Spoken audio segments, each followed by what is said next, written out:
You know, when you argue with a fool, you just prove there are two. And I consider Congresswoman Omar, Congresswoman Ocasio-Cortez, Congresswoman Tlaib, Congresswoman Presley, I think is her name. They call themselves the Squad. I consider them to be fools. What do you think of the new leadership, Jasmine, AOC, and Bernie? I consider Congresswoman Ocasio-Cortez to be the leader of the Democratic Party. She's entitled to her opinion. I'm entitled to mine. As I've said about her before, I think she's the reason there are directions on a shampoo bottle.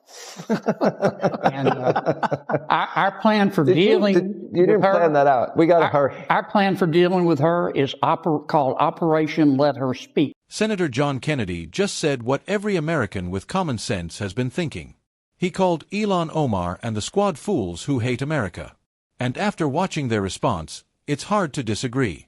This isn't about partisanship anymore. It's about protecting the integrity of our country. If you're tired of watching radicals trash America while pretending to lead it, hit that like button, subscribe, and turn on notifications so you never miss when the truth cuts through the noise. There are a lot more important issues in front of the United States Congress and the American people than who tweets what to whom. So let me say it one more time. I thought in the president's original tweet, I thought it was a poor choice of words. I think I know what the president meant, and he clarified later and said, look, if you're not happy in America, leave. Just leave. And I agree with that. But his original articulation of that concept, in my opinion, fell short of the mark. Number two, frankly, I don't know why the president felt the need to tweet on this subject at all. You know, when you argue with a fool, you just prove there are two. And I consider Congresswoman Omar, Congresswoman Ocasio-Cortez, Congresswoman Tlaib, Congresswoman Presley, I think is her name. They call themselves the Squad. I consider them to be fools. They hate America. They think America was wicked in its origins, and it's even more wicked today. They ought to be thanking America instead of calling America evil and wicked and racist. But this is America, and they have the right to their opinion. But I don't like to see the president even dignify their point of view. Besides that, I think that the Squad, as they call themselves, they are destroying the Democratic Party. You know, when your opponent is screwing up, don't interrupt him. Let him go. I mean, just looking at this from a political standpoint, if I didn't know better, I would think the members of the Squad were GOP plants. I mean, they think that illegal immigration, socialism, higher taxes, abortion are all moral goods. They think America, Israel, free enterprise are moral bads. That's not what most Americans believe. And that's kind of where I am on the subject. The president has explained his position. He has said, look, here's what I meant. If you're not happy living in America, leave. It's a free country, and I agree with that assessment. If I am not on this committee for one term, my voice will get louder and stronger, and my leadership will be celebrated around the world as it has been.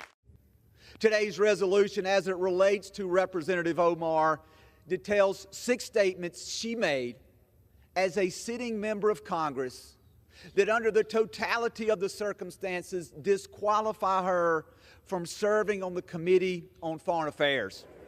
Don't tell me this is about consistency. Don't tell me that this is about a condemnation of anti-Semitic remarks when you have a member of the Republican caucus who has talked about Jewish space lasers and an entire amount of tropes and also elevated her to some of the highest committee assignments in this body. This is about targeting women of color in the United States of America.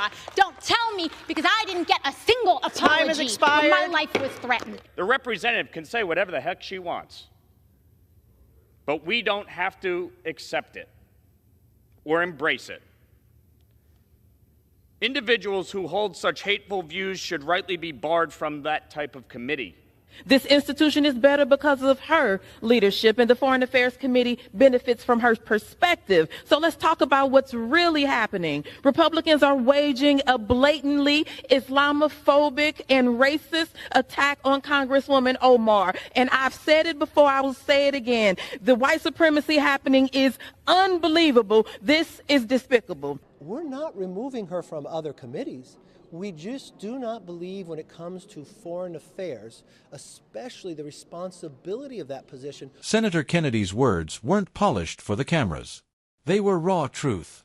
He looked at Ilhan Omar, AOC, Rashida TL, and Ayanna Pressley, the self-declared squad, and said, "They hate America." And that might just be one of the most accurate political statements we've heard all year. The outrage from the left came instantly. AOC melted down on the House floor, accusing Republicans of racism and Islamophobia for removing Ilhan Omar from the Foreign Affairs Committee. But here's the thing, they're not removing her because she's Muslim or a woman of color. They're removing her because of her words.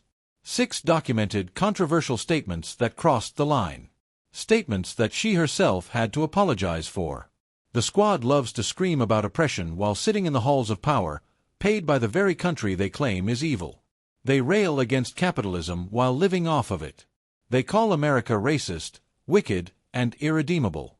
And yet somehow they want to represent us on foreign affairs. Give me a break. Senator Kennedy nailed it when he said, "If you're not happy in America, leave." The media twisted that as hateful, but it's not. It's about freedom. America doesn't force anyone to stay. You're free to speak your mind, but you're also responsible for the consequences of what you say. That's the part the far left refuses to accept. The Foreign Affairs Committee isn't just another congressional seat. It's a position that represents our country on the world stage.